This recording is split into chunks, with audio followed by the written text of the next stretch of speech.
f of xy is a function of x and y. F of xy means f is a function of x and y. We have to find the partial derivative of f with respect to x. So that will be dava f upon dava x, or we may write it this way: f and x as a prefix, suffix. F and x as a suffix. Suffix मतलब function के नीचे छोटा सा x लिख देते हैं. इसका भी मतलब ये है कि this is the derivative of partial derivative of f with respect to x.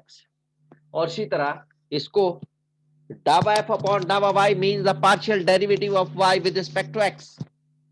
इसको भी हम इसी तरह लिख सकते हैं f of y as a suffix. So that means the partial derivative of f with respect to x.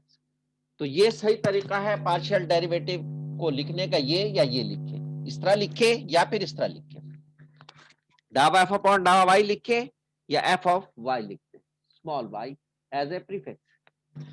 बच्चे किस तरह लिख रहे हैं जो मैंने देखा है, f, this is not the partial derivative, this is showing f is a function of x, f of x, f is a function of x. यहां ब्रैकेट डाल देंगे, जैसे यहां मैंने ब्रैकेट डाला है, x is a function of x and y and f is a function of x. या इसको इस तरह लिखेंगे, partial derivative of f with respect to y को इस तरह या इस तरह लिखने के बजाय ये लिख देंगे. So both are wrong. इस तरह मत लिखा करें भाई, जिस तरह टीचर लिखता है उस तरह आप क्यों नहीं लिखते, टीचर को फॉलो क्यों नहीं करते.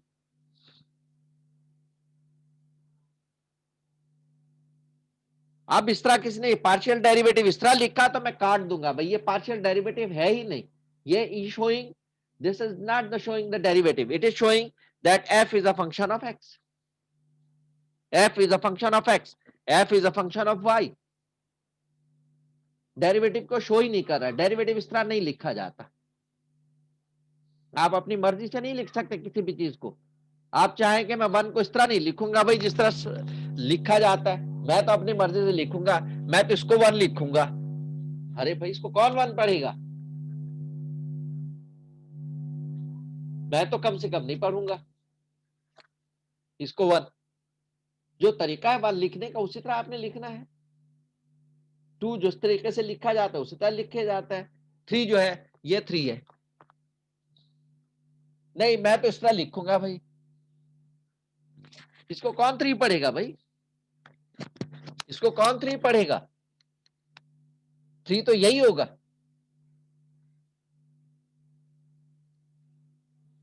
तो जो तरीका है उस तरह लिखा करें. गलत तरीके से लिखेंगे मैं उसको नहीं मार्क्स दूंगा भाई, ये याद रखिए. पता नहीं टीचर को क्यों फॉलो नहीं करते, अपनी मर्जी से उल्टे सीधे लिखते चले जाएंगे.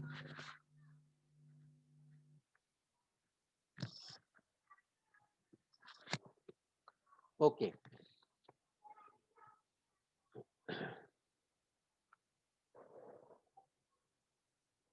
अब हम कर रहे हैं बेटा initial value problem.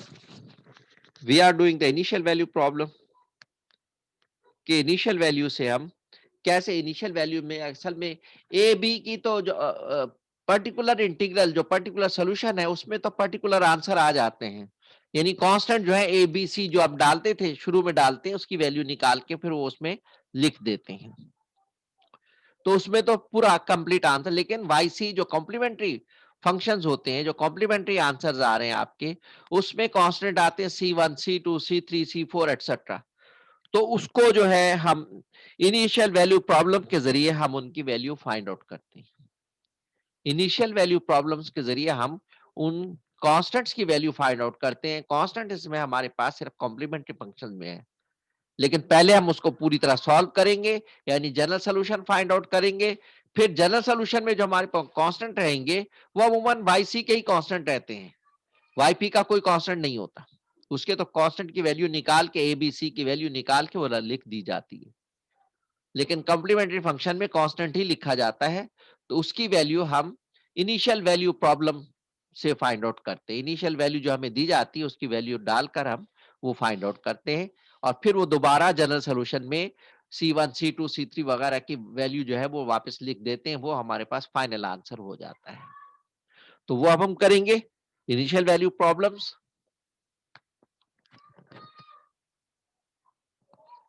Maryam Imran.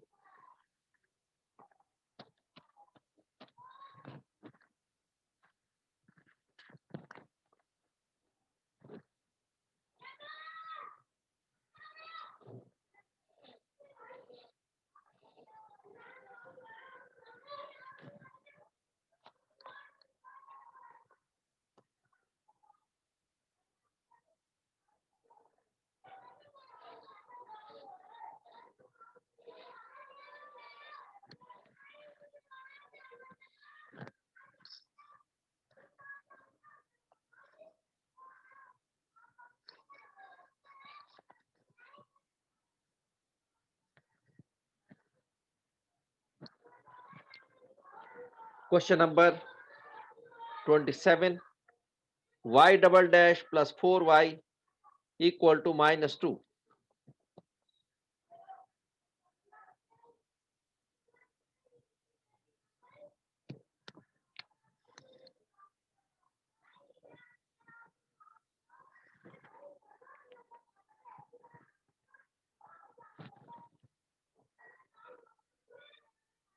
y double dash plus 4y is equal to -2। Initial value is given, y pi by 8 is equal to 1 by 2,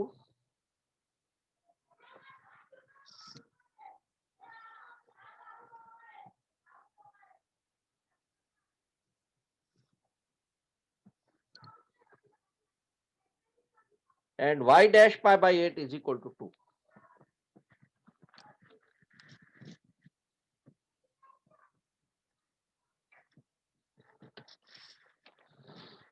Y pi by 8 is equal to 1 over 2 means when x is pi by 2, when x is pi by 8, y is equal to 1 over 2.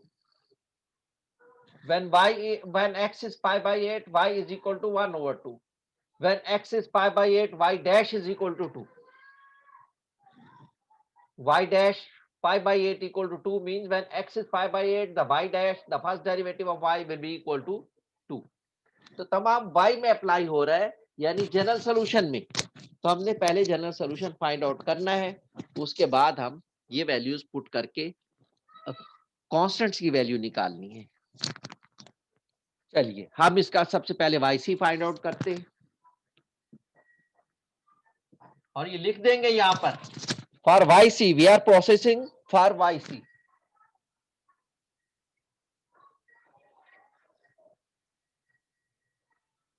So y double dash plus 4y equal to -2 equal to 0। yc के लिए हम equal to 0 लिखते हैं भाई, यानी homogeneous function होना चाहिए ये, तो yc निकलेगा। Auxiliary equation m2 plus 4 equal to 0। तो m square equal to -4, m is equal to plus minus root -4 is equal to 2 iota, plus minus 2 iota.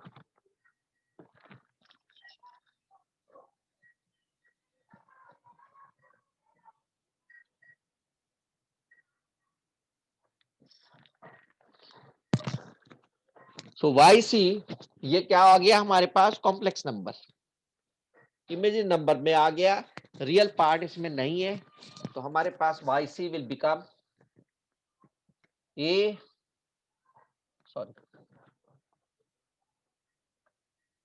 c1 cos 2x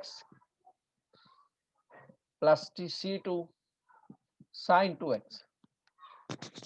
real part होता तो इसको multiply कर देते e raise to power real part x. अगर real part इसमें होता है, इसमें रियल पार्ट नहीं है, सिर्फ इमेजिनरी पार्ट है, तो इमेजिनरी पार्ट का आंसर क्या होता है? C1 cos imaginary part into X plus C2 sine imaginary part into X. ये इमेजिनरी पार्ट का आंसर होता है। अगर इसमें रियल पार्ट भी होता तो into e raise to power real part into X कर देते, into e raise to power real part into X कर देते। तो ये वाई सी आ गया। एम अशर 363910।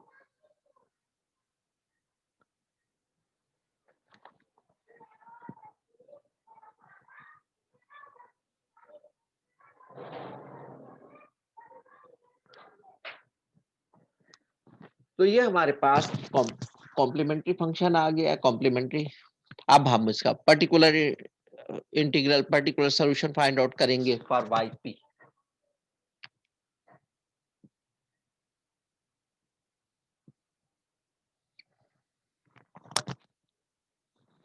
उसमें क्या होगा, हमारे पास क्या है, जी ऑफ एक्स -2 है, जी ऑफ एक्स कॉन्स्टेंट है, तो Y P will become A.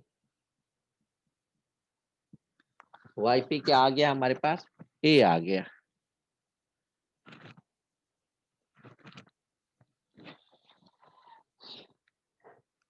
Y P dash 0 and Y P double dash 0। ये सब वैल्यूज हम ओरिजिनल इक्वेशन में पुट कर देंगे। यहां पर substituting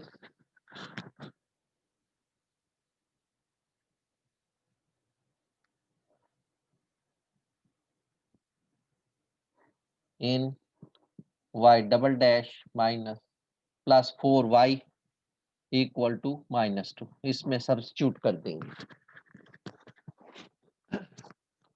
y double dash 0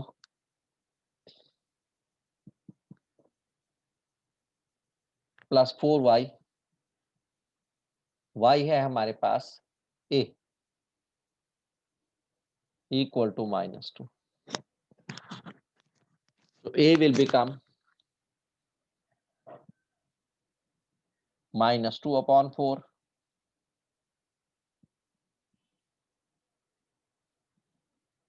a is equal to -1/2,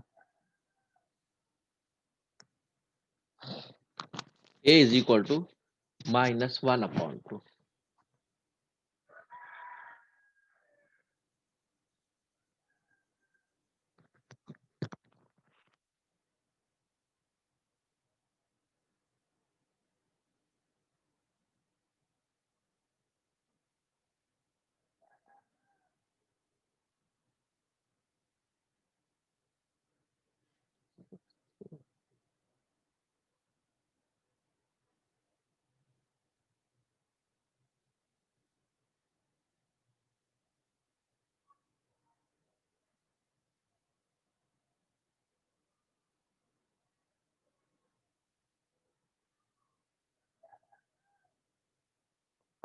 Okay. So a is equal to -1/2।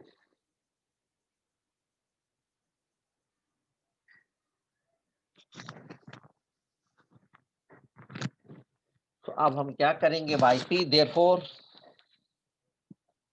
Y P is equal to, Y P क्या था, ए विल बिकम -1/2। तो general solution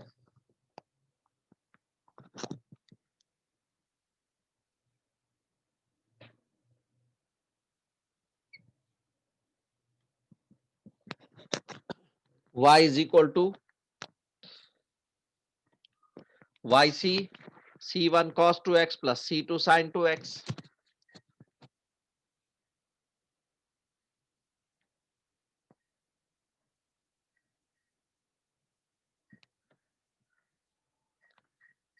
plus yp।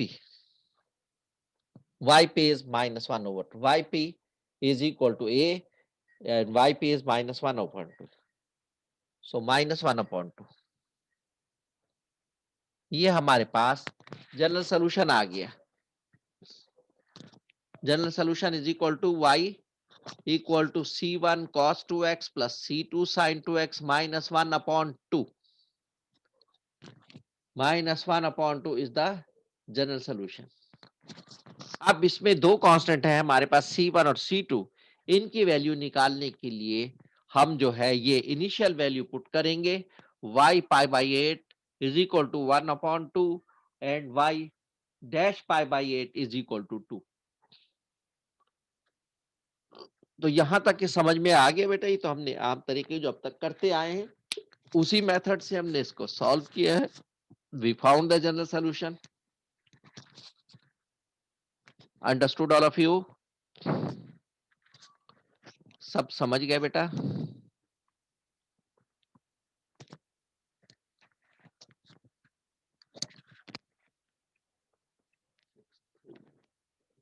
Ali Afzal Yusuf.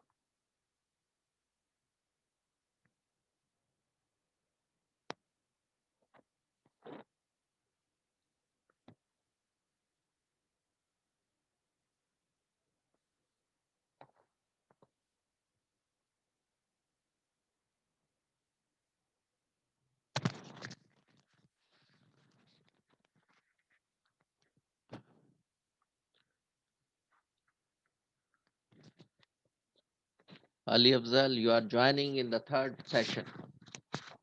You have missed the first 2.5 session.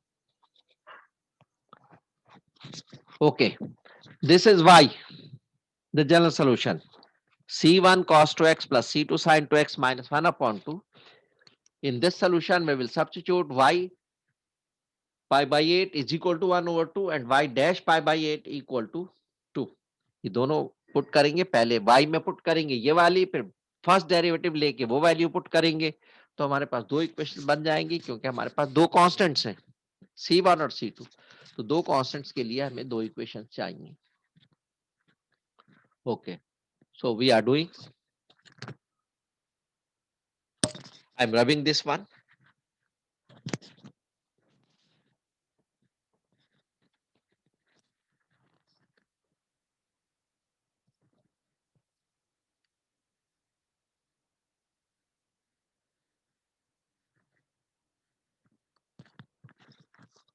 This is the general solution. Y is equal to C1 cos 2x plus C2 sin 2x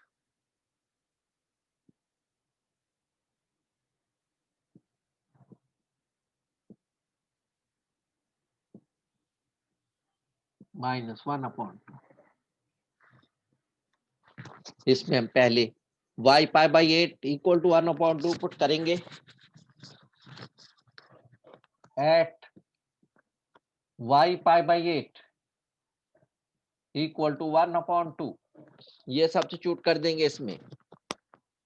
तो क्या हमारे पास आ जाएगा y is equal to C1 cos 2 into pi by 8 plus C2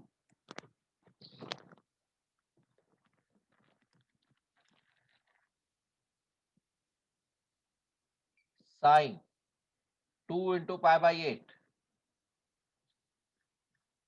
minus 1 upon 2.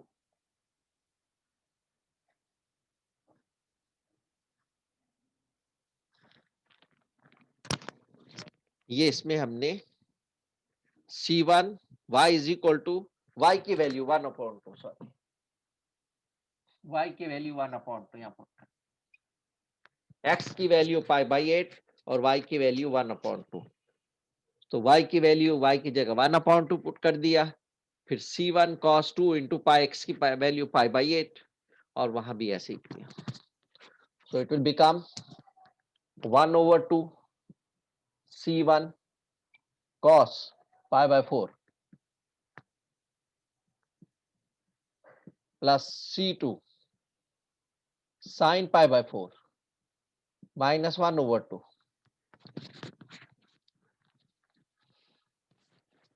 cos pi by 4 और sin pi by 4 की value put कर देंगे तो ये हो जाएगा -1/4, 1/-1/2 को इस तरफ ले आएंगे, +1/2 हो जाएगा, 1/2 +1/2, इट विल बिकम C1 और cos pi by 4 √2/2 and plus C2 sin pi by 4 √2/2।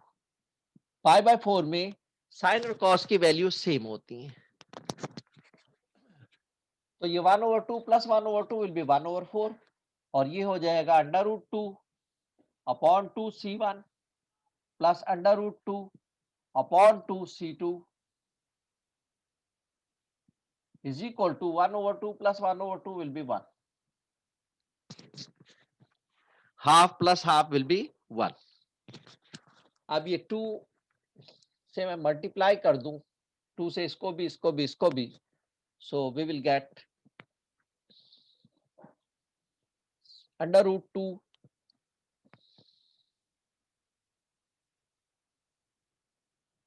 या 2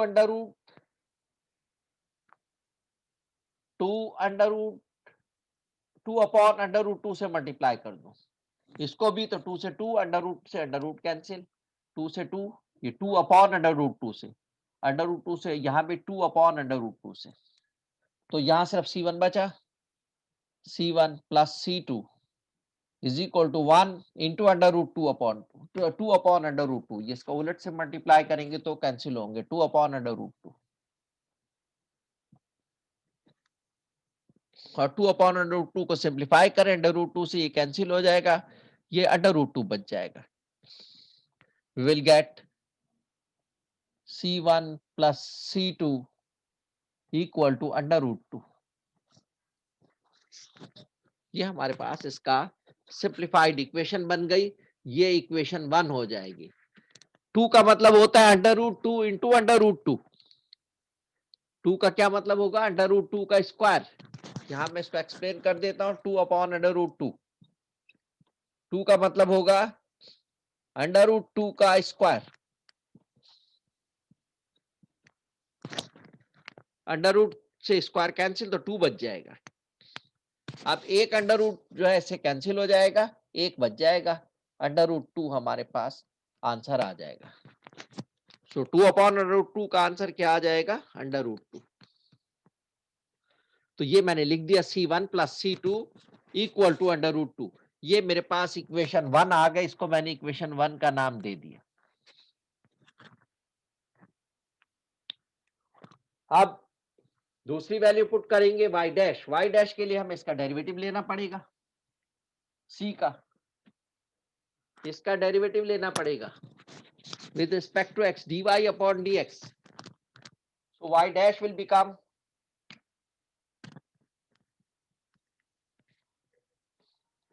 C1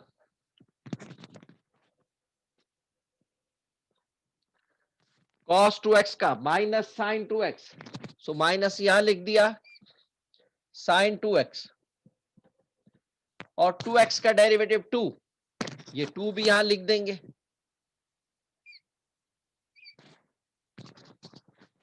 इसी तरह sin का cos हो जाएगा प्लस C2 sin 2x का cos 2x और 2x का डेरिवेटिव 2 और -1/2 का डेरिवेटिव 0, ये हमारे पास डेरिवेटिव हो गया y dash is equal to -2 C1 sin 2x plus 2 C2 cos 2x और इसका 0 हो जाएगा, वो खत्म हो जाएगा। इसमें भी हम सेकेंड वैल्यू पुट कर देंगे y dash pi by 2 is equal to 2, ये वाली value y dash pi by 2 at y dash pi by 8 is equal to 2, ये वैल्यू हम इसमें सब्स्टिट्यूट कर देंगे, तो हमारे पास क्या हो जाएगा, y डैश की जगह हमने 2 लिख दिया equal to -2 C1 sin 2 into pi by 8 plus 2 C2 cos 2 into pi by 8 और माइनस जीरो को छोड़ देंगे। 2 1 जार 2, 2 4 जार 8, 2 1 जार 2, 2 4 जार 8, so it will become 2। इसमें से अगर मैं ये 2 कॉमन ले लूं, चलिए बाद में लेंगे, it will become 2।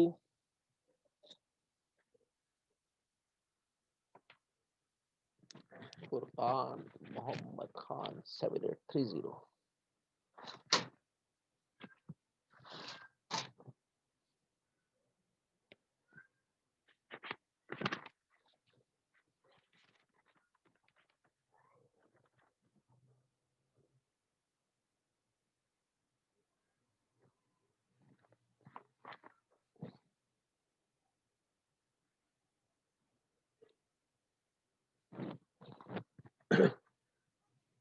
ये हो जाएगा 2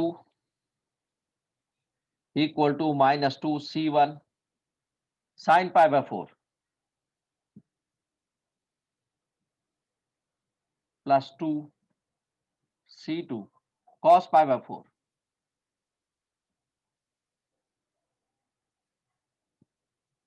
further 2 is equal to -2 sine pi by 4 क्या होगा, √2/2। पहले भी हम लिख चुके हैं, प्लस 2 कॉस पाई बाय 4 भी √2/2, यहां भी लिखा था sine pi by 4 √2/2 cos pi by 4 √2/2।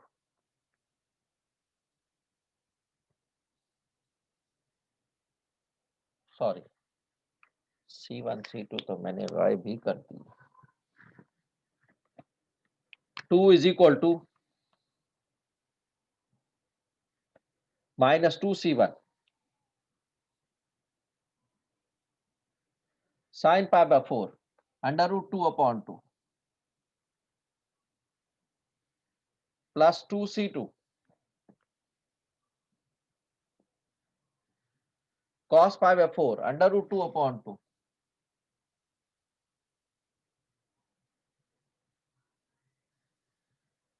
ये 2 इससे कैंसिल हो गया, ये 2 इससे कैंसिल हो गया, तो हमारे पास बच गया 2 इज इक्वल टू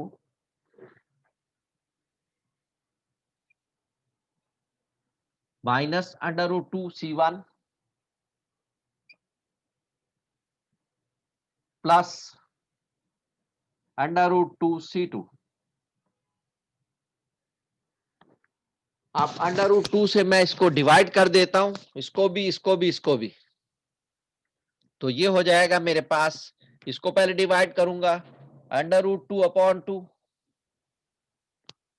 सॉरी 2/√2 से डिवाइड कर रहा हूं,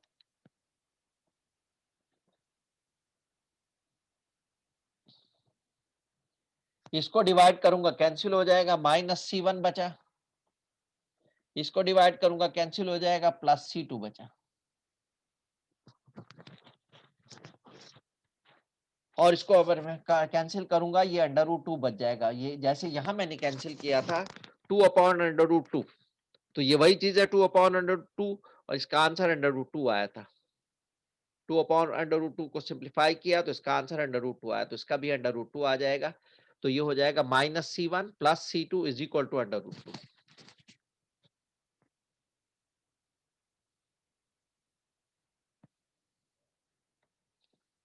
ये मेरे पास इक्वेशन 2 आ गई। ये इक्वेशन 1 थी, c1 plus c2 is equal to √2, और ये इक्वेशन 2 आ गई -c1 plus c2 is equal to √2। इन दोनों को मैं साइमल्टेनियसली सॉल्व कर लूंगा। इसको मैंने √2 से डिवाइड किया, इसको भी इसको भी इसको भी, तो 2/√2 √2/√2 -c1 आ गया, √2/√2 c1 आ गया। इसको इससे डिवाइड किया तो √2 आ गया आंसर, और ये -c1 plus c2 is equal to √2। So 2/√2 को मैंने यहां भी सॉल्व किया था, आया था √2, तो ये √2 इसका आंसर आ गया। ये मेरे पास इक्वेशन 2 आ गई, और ये इक्वेशन 1 थी, c1 plus c2 is equal to √2, और ये इक्वेशन 1 आ गई, तो इन दोनों को मैं साइमल्टेनियसली सॉल्व कर लूंगा। यहां तक समझ गए, ताकि मैं इसको बिठा के सॉल्व करूं। Have you all understood this one?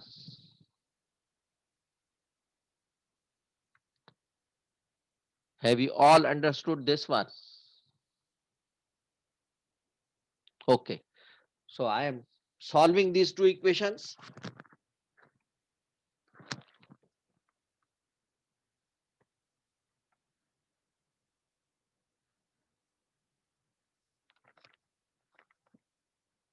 दो इक्वेशन कौन सी है? एक है C1 plus C2 under root 2, this is equation 1। दूसरी है minus C1 plus C2 is equal to under root 2, this is equation 2।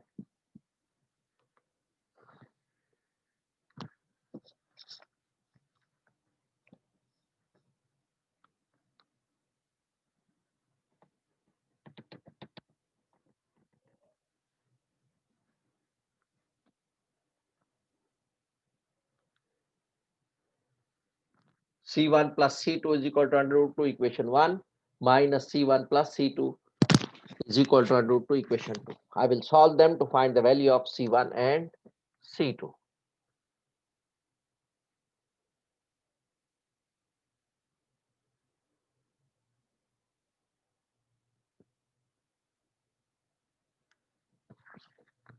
So I will add them, C1 से C1 cancel हो जाएगा, C2 की वैल्यू आ जाएगी। इक्वेशन 1 ये है हमारे पास C1 plus C2 under root 2, यहां मैं लिख देता हूँ, ये इक्वेशन 1 है। और ये minus C1 plus C2 is equal to under root 2, ये इक्वेशन 2 है मेरे पास। दोनों को ऐड करूंगा, बीच में प्लस का साइन यहाँ लिख दूंगा, so that I am adding these two. So C1 minus C1 cancel, C2 plus C2 2C2 under root 2. So C2 will become 2 से डिवाइड कर दूंगा, अंडर रूट 2 अपॉन 2, ये C2 की वैल्यू आ गई। अगर इसको मैं कैंसिल करूं तो नीचे अंडर रूट आ जाएगा 1 अपॉन अंडर रूट 2, तो वो मुनासिब नहीं है, नीचे इरेशनल वैल्यू नहीं होनी चाहिए, रैशनल वैल्यू होनी चाहिए, वो बेहतर है। अब इसी तरह मैं इन दोनों को सब्ट्रैक्ट कर दूंगा, तो ये कैंसिल हो जाएंगे और C1 की वैल्यू आ जाएगी। Equation 1 C1 plus C2 is equal to under root 2, equation 1 minus C1 plus C2 under root 2, equation 2। इन दोनों को मैं क्या करूंगा, ये C2 की वैल्यू को एलिमिनेट करना है, C1 की वैल्यू निकालनी है। तो C2 को एलिमिनेट करना है, तो इनके साइन सेम है, तो हम सब्ट्रैक्ट कर देंगे, ये भी सब्ट्रैक्ट, ये भी चेंज, ये भी चेंज, और ये मैं सब्ट्रैक्ट कर रहा हूँ दोनों को, बीच में माइनस का साइन डाल दिया कि मैं सब्ट्रैक्ट कर रहा हूँ। इसका साइन भी चेंज कर दिया, इसका साइन भी चेंज कर दिया, इसका साइन। सब्ट्रैक्शन और एडिशन में फर्क सिर्फ इतना ही है कि इसमें साइन चेंज नहीं होते, जो साइन है उनके ओरिजिनल, उसी के साथ हम उसको ऑपरेट करते हैं। और यहाँ उसके सब्ट्रैक्शन में हम साइन चेंज करके फिर उसी तरह एडिशन का प्रोसेस करते हैं। तो साइन चेंज कर दिए, क्या हो गया, C1 C1 C1 plus C1, ये भी प्लस C1, ये भी प्लस C1 2C1, ये 0 हो गया, कैंसिल हो गया, और ये भी 0 हो गया। तो C1 is equal to 0, 0 upon 2। तो आंसर मेरे पास आ गया C1 इज इक्वल टू 0। तो ये C2 की वैल्यू आ गई और ये C1 की वैल्यू आ गई। ये मैं अब इस इक्वेशन में जनरल सॉल्यूशन में पुट कर दूंगा, जनरल सॉल्यूशन में पुट कर दूंगा, ये हमारे पास आंसर आ जाएगा। तो यहाँ मैं यहाँ लिख देता हूँ जनरल सॉल्यूशन, या यहाँ नीचे लिख देता हूँ, therefore general solution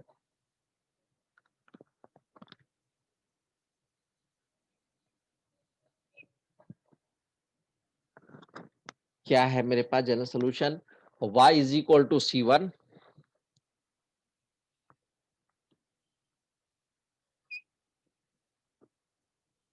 cos 2x plus C2 sin 2x minus 1/2.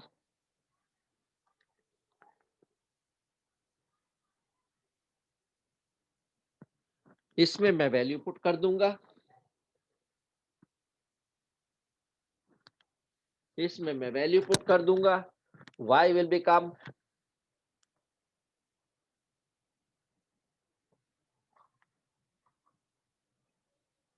C1 0 into cos 2x plus C2 under root 2/2.